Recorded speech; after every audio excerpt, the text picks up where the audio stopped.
দাদা আমি সরাসরি প্রশ্নেই যাই, এই যে আপনাদের রয়ের প্রধান হঠাৎ করে 1900 আরো 3 জন, মোট 4 জন এসেছিলেন, এবং ওনারা বললেন যে ওনারা এনএসআই বা ডিজিএফ এর আমন্ত্রণে এসেছে। আপনার কি মনে হয় যে এটাই সত্য, নাকি এটা আমাদেরকে দেখানো হচ্ছে? না, কোনো দল এরকম গোয়েন্দা সংস্থা কোন সফর করছেন যখন, তখন তার সর্বোচ্চ পর্যায়ে, এবং ঘটনা যে রয়ের প্রধান পরাগ জৈন অনেক, আমি সাম্প্রতিক সময় কোনো চিফের সফর দেখিনি, মানে অন্তত দু বছরের মধ্যে তো মনেই পড়ে না, তারও আগে মনে পড়ে না। তো ফলে এটা নিঃসন্দেহে একটা খুবই কৌতূহল সৃষ্টি করা স্বাভাবিক, কৌতূহল সৃষ্টি করেছে। এবং তিনি, তাকে যখন যেতে হয়, যখন থেকে বাংলাদেশ থেকে যখন কেউ এখানে আসেন তখন কারুর না কারুর আমন্ত্রণে আসেন, আর ভারত থেকে যদি কেউ যান তাহলে কারুর আমন্ত্রণেই যান। যে আমন্ত্রণটা আনুষ্ঠানিকভাবে দেওয়া হয়ে থাকে, সেই আমন্ত্রণটা ডিজিএফআই এর পক্ষ থেকে ছিল। এবং যদিও তারা বলেছেন এটা রুটিন বৈঠক, কোনো কিছু না, কিছু কিছু সোশ্যাল মিডিয়ায় নানা রকম খবর বেরিয়েছে, তারা অনেক কিছু জানতে চেয়েছেন। অনেক পুরনো অফিসার তারা এখানে ভারতে রয়েছেন, তাদের ক্ষেত্রে কি ভারত সরকার সিদ্ধান্ত নিচ্ছে সেগুলোর কিন্তু কোনো কনফার্মেশন নেই। কিন্তু যেটা আমি যতদূর জানি যে তিনি তো প্রধানমন্ত্রীর প্রতিরক্ষা উপদেষ্টার সঙ্গেও দেখা করেছেন পরাগ জৈন, এবং বাকি 3 জন যে ছিলেন তারা রয়েরই অফিসার, এর মধ্যে একজন বাঙালি, খুবই পরিচিত নাম শৈবাল বলে। আর বাকি 2জন তারা কিন্তু এরা কিন্তু আবার প্রধানমন্ত্রীর নিরাপত্তাও দেখেন, মানে ভারতের প্রধানমন্ত্রীরও নিরাপত্তা দেখেন, এসপিজি বলা হয়, স্পেশাল প্রোটেকশন গ্রুপ। তো তারা যখন যাচ্ছেন তখন নিশ্চয়ই প্রধানমন্ত্রীর নিরাপত্তা সংক্রান্ত একটা বিষয়ে আলোচনায় থাকতেই পারে। সম্ভাব্য তারেক রহমানের সফর হলে কিভাবে তার নিরাপত্তা দেবেন সে বিষয়ে নিশ্চিত করতে চান। কিন্তু তার সঙ্গে আমি যেটা আরো একটা শুনেছি, যে সেটা হয়তো আরো একটু পরে বিস্তারিত পরে জানানো যাবে, সেটা হচ্ছে বাংলাদেশে সম্প্রতি বেশ কিছু জঙ্গি গোষ্ঠীর সন্ধান পেয়েছে ভারতীয় গোয়েন্দারা, এবং সেই সন্ধানটা মানে খুবই একটা ক্রেডিবল জায়গা থেকে এসছে। সেটা আমি বিশদ এখন বলছি না, পরে বলবো। সেই কারণে সেই বিষয়টা সম্পর্কে বাংলাদেশ সরকারকে রয়ের চিফ যখন যান তখন কিন্তু একটা কোনো সেন্সিটিভ ইনফরমেশন নিয়ে যান, যে ইনফরমেশনটা টেলিফোনের মাধ্যমে দেওয়া সম্ভব নয়, সেই ইনফরমেশনটা গিয়ে সামনাসামনি বুঝিয়ে বলার একটা ব্যাপার থাকে। ফলে সেই ধরনের কোনো সেন্সিটিভ একটি স্পর্শকাতর বিষয় তারা শেয়ার করেছেন বাংলাদেশ সরকারের সাথে, যে বিষয়টা বাংলাদেশের পক্ষে তো উদ্বেগজনক বটেই, একসঙ্গে ভারতের পক্ষেও উদ্বেগজনক। সেই কারণে প্রতিবেশী দেশ হিসেবে একটা নিরাপত্তা সংক্রান্ত সহযোগিতা, এই ব্যাপারে একটা আলাপ আলোচনা হয়েছে। এবার দেখতে হবে যে ভবিষ্যতে বাংলাদেশ থেকে কোনো ডিজিএফআই দল ভারতে আসছেন কি আসছেন না, তাহলে হয়তো বোঝা যাবে তারা আরো কোনো তথ্য নিয়ে হয়তো আসতে পারে। কিন্তু বাকি যে খবর ইত্যাদি চলছে, অনেকে কেউ কেউ সোশ্যাল মিডিয়ায় বলেছেন যে তারা শেখ হাসিনা যখন যাবেন তার ব্যবস্থা করতে গেছেন, কোথায় থাকবেন তার ব্যবস্থা দেখতে গেছেন, এগুলোর কোনো মানে সত্যতা বলে আছে বলে আমার মনে হয় না। কিন্তু যেটা নিশ্চিতভাবে কোনো তথ্য আদান প্রদানের জন্যই তারা গিয়েছেন, সেটা খুবই স্পর্শকাতর তথ্য। রাশেদ ভাই, দাদা আপনাকে একটা ছোট স্ক্রিন শেয়ার একটা ভিডিও দেখাই প্রথমে, তারপরে জিজ্ঞেস করছি আপনার কথাটা। এই যে দেখেন এই জিনিসটা একটু যদি খেয়াল করেন আপনি, আমি আপনাকে পুরোপুরি দেখাচ্ছি।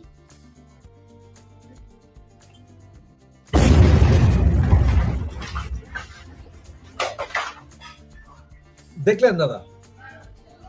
হ্যাঁ, একটা বিস্ফোরণ দেখলাম। বিস্ফোরণ, এবং এটা হচ্ছে যে গতকাল রাতে ঢাকায় সাভারের কাছে এক জায়গায় বিল্ডিং ঘেরাও করে প্রচুর বের করে গোলা বারুদ, এবং আজকে সকালে সাভারে যে প্রেসার কুকারের ভেতরে এটা সেকেন্ড টাইম প্রেসার কুকারে সেটার বিস্ফোরণ এই অবস্থা, এবং পত্রিকা বলছে যে আশপাশের এরিয়া কেঁপে উঠেছিল। বিস্ফোরণ দেখলেই বোঝা যায় কি অবস্থা। এছাড়া বরিশালে আজকে কোর্টের সামনে বোমা বিস্ফোরণ। দুদিন আগে আপনার রয়ের চিফ সহ আরো 3 জন মেহমান ওনারা ঘুরে গেলেন, এরপর থেকে এইভাবে একের পর এক বোমা পাওয়া যাচ্ছে, বিভিন্ন জায়গায় বিস্ফোরণ হচ্ছে। এইসব বিষয়ে কি কোনো সিক্রেট ইনফরমেশন দেওয়ার জন্য কি ওনারা এসেছিলেন? একদমই মানে সঠিক কথাই, আমি সেটাই বলতে চাইছি যে স্পর্শকাতর কিছু ইনফরমেশন ছিল, যে ইনফরমেশনটা দেওয়া অত্যন্ত জরুরি, এবং যেটার কারণে কেবলমাত্র বাংলাদেশ নয়, এরা যদি এখানে এই ধরনের বিস্ফোরক পদার্থ নিয়ে তারা এখানে মজুত করে থাকে, তাহলে ভবিষ্যতে যারা ভারতের দিকেও আসতে পারে বা সেখানেও একই ধরনের কোনো ঘটনা ঘটাতে পারে। যেটা এখন বাংলাদেশে যেটা ঘটেছে সেই ব্যাপারটা খুব চিন্তার বিষয় হয়ে গিয়েছে, যে বাংলাদেশ ক্রমশই কিন্তু একটা জঙ্গিবাদীদের নিরাপদ আস্তানা হয়ে উঠছে আর কি। সেটা একটা চিন্তার বিষয় আছে। সেই ঘটনাটা নিঃসন্দেহে আমার মনে হয় যে, এবং রয়ের প্রধান রিসার্চ অ্যান্ড অ্যানালিটিক্যাল উইং, যারা বিশ্বের গোয়েন্দা বিভাগ তারা দেখেন, পর্যালোচনা করেন, বিশ্লেষণ করেন, তাদের কাছে এমন কিছু সেন্সিটিভ তথ্য ছিল যে তথ্যটার কারণে তাদের যেতে হয়েছে গিয়ে। এবং তারা কিন্তু খুব বেশিক্ষণ থাকেননি, একদিনের কার্য, আগের দিন রাতে পৌঁছেছেন, কিন্তু সেই দিনে আবার সন্ধ্যেবেলায় তারা কিন্তু আবার সদলবলে ফিরে এসেছেন ঢাকাতে, এই দিল্লিতে। ফলে যে ইনফরমেশনটা পাওয়ার পরে এটা আপনি মানে তুমি যেটা যোগসূত্র খুঁজছো, যে তারপরে একটা সাভারে বিস্ফোরণ, আবার একটা বরিশালে বিস্ফোরণ, হয়তো আরো বিস্ফোরণের লাগাতার খবর পাওয়া যেতে পারে। নিঃসন্দেহে এটা একটা উদ্বেগজনক, এবং এটা আমি তো বলছি যে বাংলাদেশে এই মুহূর্তে বেশ জঙ্গিদের একটা আস্তানা বা ঘাঁটি হয়ে উঠছে, যেটা উঠেছে অলরেডি, ওঠেনি মানে উঠছে না, উঠে গেছে। ফলে সেই বিষয়টা বেশ চিন্তার বিষয় হয়ে গেছে। এবং গতকালকে আপনার সাভার থেকে যে পরিমাণ ওরা বলছে যে মানে ম্যাটেরিয়ালস ধরা হয়েছে বড় বড় ড্রামে, এটা অনেক দাহ্য পদার্থ ছিল, এটা ভাড়া বাসা থেকে সারাদিন পুলিশ ঘেরাও করে রাতের বেলা 11টার পরে এরিয়া ফাঁকা করে এগুলো ধরেছে। আমাদের কাছে যে নিউজ আছে সেখানে 13 জন ধরা হয়েছে, কিন্তু পুলিশ স্বীকার করেনি কাদেরকে ধরা হয়েছে। পুলিশ বলছে যে কাউকেই ধরা হয়নি, ওগুলা খবর পেয়ে গিয়েছে, সেটা এখন উপরওয়ালাই জানে আসলে কি চলছে। তো এই খবরগুলো তো, আর একটা জিনিস দাদা, এর আগে সার্জিওর যখন বাংলাদেশে আসলো এইটা নিয়েও বিশাল সবার মাথা ব্যথা। সার্জিওর আবার ভারতে গিয়ে কি করছে সেটাও মাথা ব্যথা। রয়ের প্রেসিডেন্ট এখানে এসেছে, বাংলাদেশে এসেছে, এর আগেও তো এসেছে মনে এরকম হাই লেভেল অনেক, তখন তো এত বেশি কথা হয় না, নিউজ হয় না, হঠাৎ এখন কেন সবকিছু মিলে এত নিউজ আপনার কাছে? না, সেটা তো না, হওয়ার তো একটা কারণ আছেই নিশ্চয়ই, তাদের প্রত্যেকের কাছেই এটা। এবং সার্জেই গোর ভারতে ঢাকা থেকে ফিরে আসার পর তিনি ভারতের পররাষ্ট্র সচিব বিক্রম মিশ্রির সঙ্গে দুবার বৈঠক করেছেন, ভারতের জাতীয় নিরাপত্তা উপদেষ্টা অজিত ডোভালের সঙ্গে বৈঠক করেছেন। অজিত ডোভাল তো সার্বিকভাবে তিনিও নিরাপত্তা বিষয়টাই তো দেখেন, এবং জাতীয় নিরাপত্তা তিনি উপদেষ্টা। ফলে নিঃসন্দেহে এই মানে সবগুলোকে একসঙ্গে যদি একটা এক সূত্রে গাঁথা যায়, তাহলে মনেই হয় যে একটা সত্যি সত্যি বেশ কিছু একটা বড় ধরনের জঙ্গি নেটওয়ার্ক হয়তো ধরা পড়েছে, যেটার কথা সেই ব্যাপারে সকলকে ওয়াকিবহাল করা। এবং বাংলাদেশের সরকার বা পুলিশ এটা স্বীকার করুক বা না করুক, বাংলাদেশে কিন্তু সবসময় জঙ্গিবাদের কোনো অ্যালার্ট, কোনো সতর্কবার্তা দিলে তারা বলতেন আমাদের এখানে কি। এক সময় যেমন বলা হতো শেখ হাসিনার সময় যে আইসিস ওখানে একটা ঘাঁটি ঘাটছে, কিন্তু সেটা অস্বীকার করতো। তারপরে তো হোলি আর্টিজান ঘটে। এবং এখন এই ধরনের এই যে ধরা পড়ছে বা ঘটনা হচ্ছে, এগুলো সবকিছু একটাই ইঙ্গিত দিচ্ছে যে পরিস্থিতি খুব একটা ভালো নয়, পরিস্থিতি ভালো নয়। বিশেষত আমারও যেটা মনে হয়, বাংলাদেশে যারা উগ্রপন্থী যারা রয়েছে, তারা এই সময় একটা মাথা চাড়া দিয়েছে। হয়তো এটা আরো বেড়ে গেছে শেখ হাসিনার ওই ডিসেম্বরে ফিরে যাওয়ার ঘোষণার কারণে, হয়তো আরো তারা সংঘবদ্ধ হচ্ছে। আরো কিভাবে কিছুটা হতে পারে যে ভয় দেখানোর একটা কারণ হতে পারে, যাতে শেখ হাসিনা ফিরতে না পারে, এই ধরনের জঙ্গিবাদী ঘটনা ঘটছে। একটা নিউজ আপনি পেয়েছেন কিনা জানি না, এই যে দাদা, রাষ্ট্রীয় আমন্ত্রণে ঢাকায় ভারতের বৈদেশিক গোয়েন্দা প্রধান, তাকেই গ্রেপ্তারের দাবি। আপনার রয়ের চিফকে হাদির বোন বলেছেন যে জল না, মেঘ না চাইতেই জল যখন এসে গেছে, ওকে এখানে ধরে ওকে রয়ের চিফকে ধরে রাখো, হাদির হত্যাকারীদেরকে ফেরত আনো, একে ফেরত পাঠাও। ব্যাপারটা আপনার কাছে কেমন মনে হয়েছে? এটা কি নির্বুদ্ধিতা নাকি অন্য কিছু? না, এবং তার একটা স্বাভাবিক, তার ভাইয়ের মৃত্যুর কারণে সে শোকাহতা। ফলে সে এখন তার মাথায় এটা ঢোকানো আছে যে এটা ভারত থেকে করানো হয়েছে, সেই কারণে ভারতের গোয়েন্দা প্রধান এসেছেন, অতএব ভারতের গোয়েন্দা প্রধান দায়ী। হাস্যকর যুক্তি, কিন্তু যদিও বাংলাদেশের তো স্বরাষ্ট্রমন্ত্রী তিনি তো হাই কমিশনার দীনেশ ত্রিবেদীকে তো বলেইছেন যে আমরা হাদির হত্যা সংক্রান্ত যাবতীয় কাগজপত্র ভারতের কাছে পাঠিয়ে দিয়েছি, সুতরাং আমরা চাইবো সেই ভারতের হাতে তুলে দেওয়া হোক। আর সেই ব্যাপারে তো গতকাল আমাদের পররাষ্ট্র মন্ত্রণালয়ের মুখপাত্র রণদীপ জয়সওয়াল তো জবাবও দিয়েছেন যে এটা একটা, এখানে তদন্ত চলছে, তদন্ত সম্পূর্ণ হওয়ার পর এই বিষয়ে যখন সিদ্ধান্ত হবে তখন জানিয়ে দেওয়া হবে। ফলে উনি যেটা বলছেন, তিনি চাইছেন তার ভাইয়ের হত্যাকারী আবিষ্কৃত হোক বা তার হত্যাকারী কারা তাকে চিহ্নিত করে তার শাস্তি দেওয়া হোক। এটা আমার মনে হয় আবেগপূর্ণ কথা, আর কি সেটা কথাটার মধ্যে কোনো যৌক্তিকতা আছে বা কোনো যুক্তি আছে বলে মনে হয় না আমার। এটার পক্ষে তখন অনেকে সমর্থন দিচ্ছে যে হ্যাঁ, এটা গ্রেপ্তার করে ফেলা উচিত ছিল বাংলাদেশ। না, সে তো সম্ভব না। তিনি গেছেন আপনাদেরই মানে বাংলাদেশেরই আমন্ত্রণে, আর যাওয়ার পর তাকে গ্রেপ্তার করা হবে, এ তো মানে সেটা চাইছি যারা, মানে এরকম হঠকারী সিদ্ধান্ত তো বাংলাদেশ সরকার নেবে না। এ তো নিলে তো সরাসরি তো বাংলাদেশের সঙ্গে একটা সরাসরি যুদ্ধকালীন পরিস্থিতি তৈরি হয়ে যায়, সেটা তো বাঞ্ছনীয় না। সেটা বাংলাদেশ সরকারও চাইছে না, ভারত সরকারও চাইছে।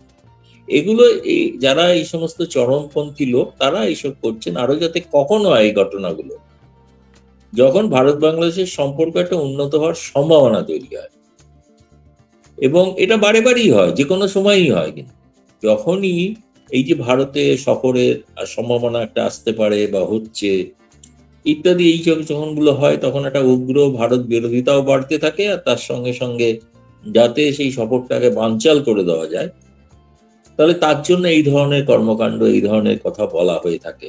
সেই জন্য আমি তো আগেও একটা অনুষ্ঠানে বলেছি, যদি ব্রিক্স এর সম্মেলনে, শিখর সম্মেলনে তারেক রহমান যদি না আসে, তাহলে সেটা জামায়াত এবং উগ্রপন্থীদের জয় বলে পরিচিত হবে। তারা অন্তত বাধ্য করতে পারলেন তারেক রহমানকে যাতে তিনি না যান একটা আন্তর্জাতিক মঞ্চে, যেখানে কেবলমাত্র বিমস্টেক নয়, এখানে জিসিসি, আসিয়ান থেকে শুরু করে ইউরোপিয়ান ইউনিয়ন সকল গোষ্ঠী আমন্ত্রিত, তাদের সভাপতিরাও আমন্ত্রিত।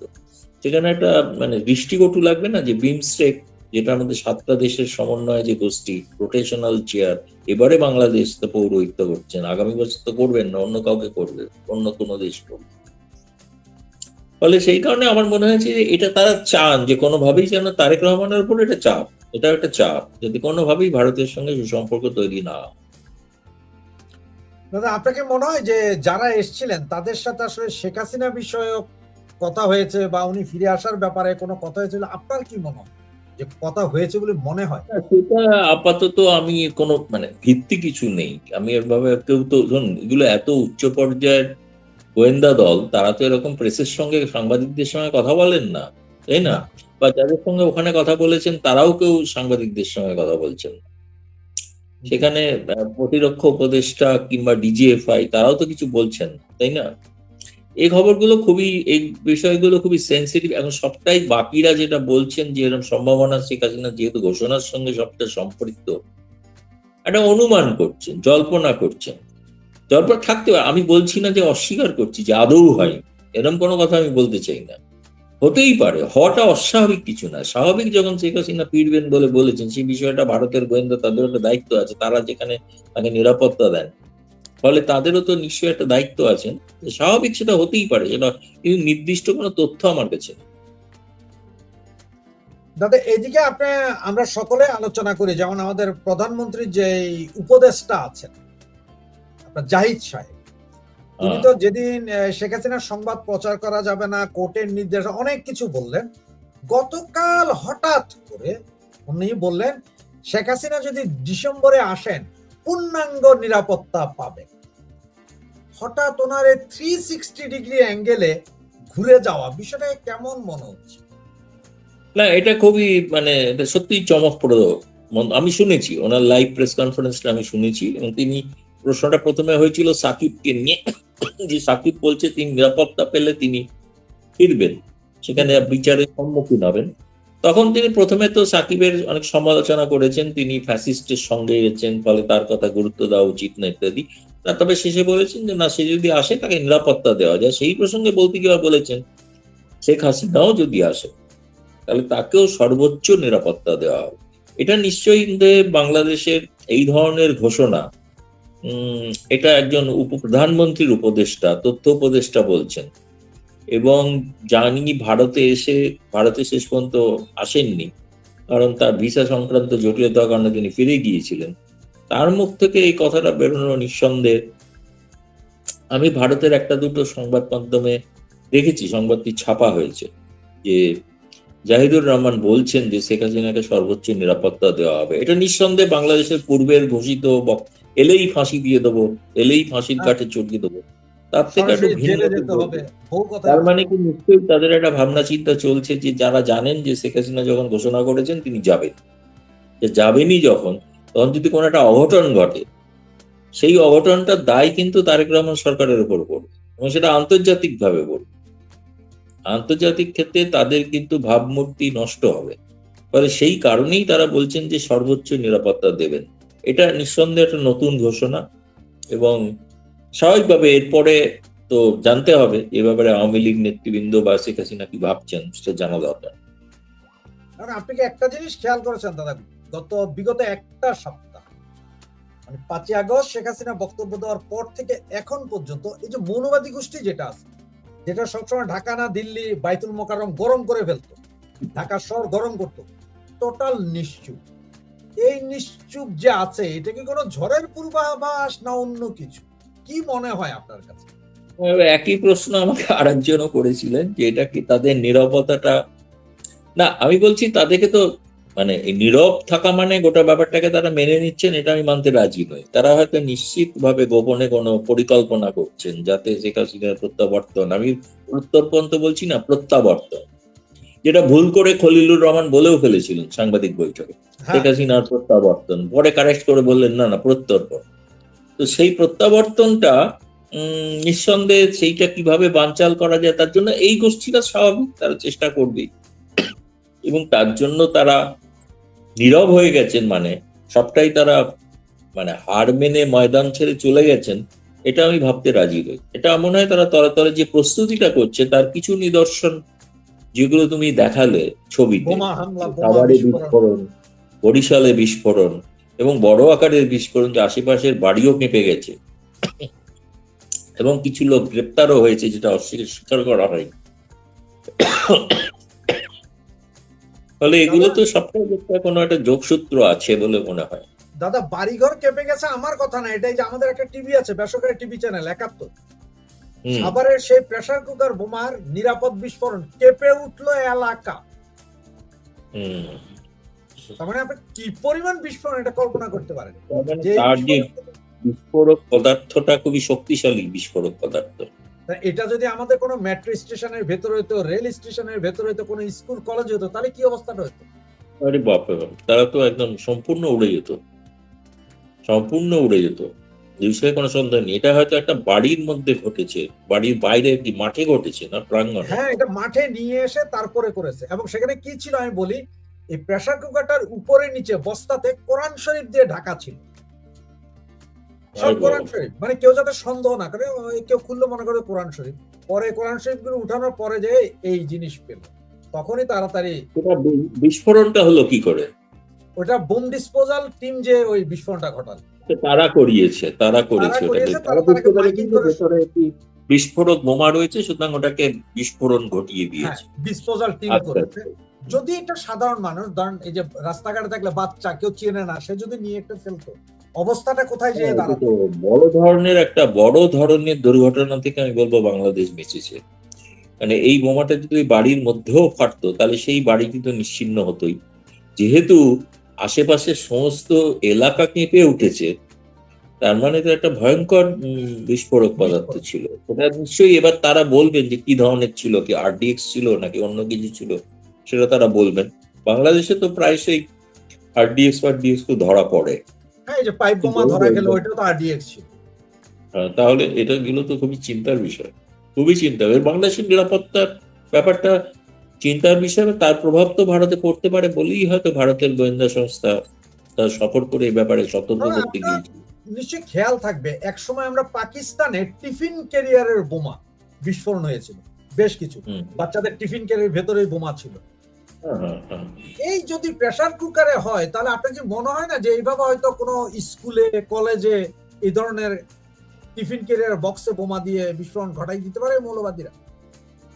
এখন কোথায় কতটা আছে সেটা তো বাংলাদেশের নিরাপত্তা বাহিনী তারা কতটা তল্লাশি করছে এবং কোথায় কোথায় তল্লাশি করছে তার উপরে নির্ভর করবে। এটা একটি মাত্র বোমা প্রেসার কুকার বোমা পাওয়া গেছে, এখন এটা অন্যত্র আছে কিনা, তারা যতক্ষণ না না, এটা এটা সেকেন্ড। আগে আমার কিন্তু ধারণা যে এই এলাকাটাতে তারা যখন পৌঁছেছেন তখন তাদের কাছে নিশ্চিত কোনো ইনপুট আছে যে আর কোথায় কোথায় থাকতে পারে, এবং ফলে আমি যেটা বলছি যে আমার আজকে এটা বরিশালেও বিস্ফোরণ ঘটে গেল, এরকম আরো কোথায় কোথায় ঘটতে পারে সেটা হয়তো তাদের জানা আছে, সেই জায়গাগুলো তারা গোপনে হয়তো তল্লাশি করছেন এবং আশা করবো যে তারা সফল হবে। এবং এটা হচ্ছে যে সেকেন্ড টাইম প্রেসার কুকার বোমা, এটা সেকেন্ড হ্যাঁ। টাইম। এর আগে 4 দিন আগে আরেকটা পেয়েছিল, তাও সেম প্রেসার কুকারের ভিতরে, নতুন থিম। আচ্ছা দাদা, হঠাৎ করে এই যে আমাদের বাংলাদেশে তো খুব খুশি ছিল যে দিল্লি না ঢাকা আমরা করতাম সারাক্ষণ, দিল্লি বয়কট আমাদের। একটা কথা তোমাকে একটু চট করে বলতে হয়তো বলছি না, তুমি প্রশ্ন করো, আমি বলছি, বলো তারপরে। মানে আমরা তো সবাই খুশি ছিলাম যে আমেরিকা আর দিল্লি মনে হয় বেজে গেছে, আমেরিকা ভারতের হাত ছেড়ে দিয়েছে, এই ধরনের নিউজ আমরা সবসময় করছি, এখনো করে। কিন্তু হঠাৎ করে ইন্ডিয়ান ডে পালন করছে কেন আমেরিকা? না, ইন্ডিয়ান ডে বলতে সেটা তো 15ই আগস্ট, ভারতের স্বাধীনতা দিবস। হ্যাঁ, না আমেরিকা পালন করছে ওইটাই। হ্যাঁ, তাদের সমস্ত ভারতীয় যে উৎসবগুলোতে তারা বিবৃতি দেয়, তারা শুভেচ্ছা জানায়, সেটা তো দেয় অনেক সময়, এমনকি দীপাবলিতেও দেয়, তাই না? এটা নতুনত্ব আছে বলে আমার খুব একটা মনে হয় না, কিন্তু ওইগুলো তো কোনো কথার কথা যে ভারত এখন ওই দেখছে না, বা আমেরিকা যুক্তরাষ্ট্র অনেক দূরত্ব বজায় করছে টরছে, এগুলো এই জন্যই কিসের থেকে বুঝেছেন কিসের থেকে বুঝেছেন আমি তো জানি না, আমি তো কোনো লক্ষ্য দেখছি না। বরং সার্জেই গৌর তো দেখছি ঢাকায় গিয়েও দীনেশ ত্রিবেদীর সঙ্গে দেখা করেন, রাজনৈতিক দলের সাথে দেখা করেন না, তিনি দিল্লিতে ফিরে আসার পরও পররাষ্ট্র সচিব এবং জাতীয় নিরাপত্তা উপদেষ্টার সঙ্গে দেখা করেন। তা যদি দূরত্বই বজায় থাকবে তাহলে দেখা করবেন কেন, তাই না? কালকে সাভার থেকে যে বোমাগুলো উদ্ধার হয়েছে সেখানে 13 জন গ্রেপ্তার করেছে। আমার কাছে ছবি নাই বিধায় আমি কোথাও বলতেও পারিনি।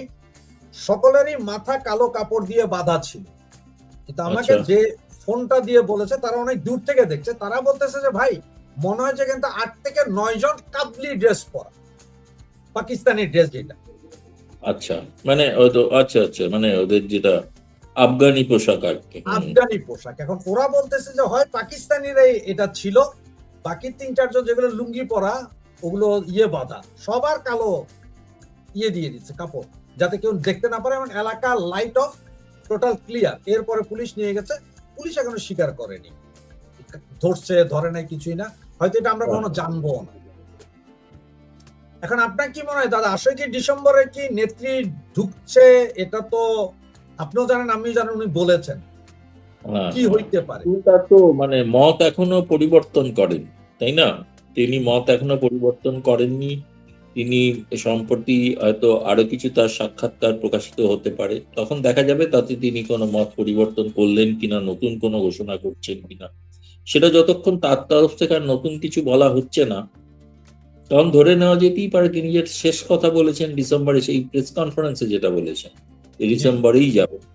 মানে তিনি অন্য সংবাদ সংস্থাকে ইন্টারভিউ দেওয়া ছাড়াও তো তিনি সেদিন সাংবাদিক বৈঠকে এসে বললেন যে তিনি ফিরছেন।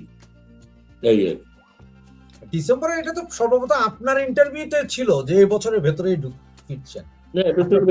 তখন বলেছিলেন, নির্দিষ্ট সময় বলেননি, পরে বলেছেন তিনি ডিসেম্বরের কথা। আপনি কি একটা কথা বলতে চাচ্ছিলেন? না, সেটা ওই জঙ্গিবাদের বিষয় আর কি, যে এটা মানে বহু ক্ষেত্র থেকে নানা ইনপুট ভারতের মানে গোয়েন্দাদের কাছে আসছে, ফলে তারা যেখানে যেখানে যারা রয়েছেন, বিশেষ করে যেটা প্যান ইসলামিক শক্তি, যারা উগ্রপন্থী, বিশেষ করে আল কায়দার মতো, আইসিসের মতো, তাদের সম্পর্কে বেশ কিছু সংবাদ আসছে। সেই সংবাদগুলো তারা শেয়ার করছেন, যে যে রাষ্ট্রে তারা যেখানে ঘাঁটি বাড়ছেন, শুনছি এখন বাংলাদেশেও এই ধরনের ঘাঁটি গড়ে উঠছে, সেগুলো হয়তো তাদেরকে সতর্ক করছেন আমাদের গোয়েন্দারা, এই আর কি। যার প্রমাণ তো তুমি দেখলেই যে বিস্ফোরণ হয়েছে কিছু। ইউএসএ কি হেল্প করছে কিনা আপনাদেরকে, আমাদেরকে, সকলকে? সার্জেই গৌর তো নিজে গিয়েছিলেন ঢাকায়, তিনি গিয়ে কোনো নিরাপত্তা সংক্রান্ত বৈঠক করেননি, কিন্তু তিনি তো প্রধানমন্ত্রীর সঙ্গে সাক্ষাৎ করেছেন।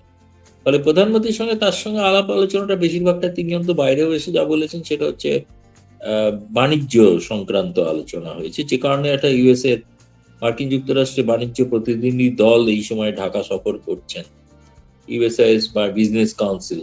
এবং সেই পুরনো রাষ্ট্রদূত পিটার হাস তিনিও এসে পৌঁছেছেন। তিনি তো এনার্জি বিষয়ে একটা কোম্পানির এখন মাথা, তো এখন তিনিও ওখানে আছেন দেখলাম। তো নিঃসন্দেহে সেই, কিন্তু এই মানে জঙ্গিবাদ প্রসঙ্গে কোনো আলোচনা হয়েছে কিনা সেটা আমি এখনো, যুক্তরাষ্ট্র কোনো মত দিয়েছে কিনা জানি না। দাদা আপনাকে সর্বশেষ একটাই প্রশ্ন আমার, সেটা অবশ্য দুটা দিকে ভাগ করা, যে গত দুদিন ধরে পাবলিকের মধ্যে যে কথাবার্তা যে ভারত থেকে রয়ের চিফ সহ যারা এসেছেন তারা আসলে শেখ হাসিনার নিরাপত্তা ব্যবস্থা বাংলাদেশে বাড়ি ঠিক করে গেছেন, এবং যার কারণে দীনেশ ত্রিবেদী আবার সাথে সাথে রাতেই ভারত গিয়েছেন, নরেন্দ্র মোদীর সাথে দেখা করেছেন। বিষয়টাকে কি মনে করেন, আসলে সত্য কিনা যে নেত্রীকে আনার জন্য বাড়ি দেখতে কি রয়ের চিফ আসতে হবে? না না, আমি বলছি যে কোনো অসত্য কিছু আমি বলছি না, কিন্তু আমার কাছে, আমি আবারও বলছি যে নির্দিষ্ট তথ্য নেই, তবে অনুমান সাপেক্ষ নিশ্চয়ই শেখ হাসিনা যেহেতু ভারতের আশ্রিত, ফলে ভারত সরকার চাইবে তাদের গোয়েন্দারা, তার যিনি যখন ফিরতে চাইছেনই তখন তার নিরাপত্তা যাতে বাংলাদেশে থাকে। আর তা সব থেকে বড় কথা, তিনি বলার পরে তো তথ্য উপদেষ্টা বলছেন যে সর্বোচ্চ নিরাপত্তা তাকে দেওয়া হবে। নিশ্চয়ই এই বার্তাটা হয়তো কমিউনিকেট করা হয়েছে, বলা হয়েছে বাংলাদেশ সরকারকে। আমেরিকা বা ইউরোপিয়ান ইউনিয়নের কি মত আছে, কি মনে হয়? ইউরোপিয়ান ইউনিয়নের কথা এখনো জানি না। আমেরিকা সরাসরি তো, আমেরিকা তো সব দেখতে পাচ্ছে, সবই তো শুনছে, সবই দেখছেন। তারা প্রকাশ্যে এখনো পর্যন্ত কোনো নেতিবাচক মন্তব্য তো করেনি। আমার মনে হয় আমেরিকা পূর্বের মত থেকে অনেকটা বদলাচ্ছে, কারণ শেখ হাসিনাই একমাত্র ব্যক্তি যিনি জঙ্গিবাদকে দমন করতে পেরেছিলেন, যেটা অন্যরা পারছে না। এবং যেটা বলি শেষ কথা, সেটা হচ্ছে যে জাতিসংঘের থেকে একটা রিপোর্ট হয়েছে যেখানে উল্লেখ করা আছে যে জঙ্গিবাদ অত্যন্ত বাড়ছে, তো সেটা নিয়ে গোটা বিশ্বই নিশ্চিতভাবে উদ্বিগ্ন হবে। আচ্ছা আচ্ছা, তো ধন্যবাদ দাদা আপনাকে, ধন্যবাদ সুপ্রিয় দর্শক শ্রোতা মণ্ডলী, এতক্ষণ ছিলেন। দাদা আসবেন যখনই প্রয়োজন, দাদাকে আমরা নিয়ে আসবো যদি দাদা সময় দিতে পারেন, ব্যস্ত হন। দাদা আপনাকে ধন্যবাদ আসার জন্য, শুভরাত্রি, ভালো থাকবেন।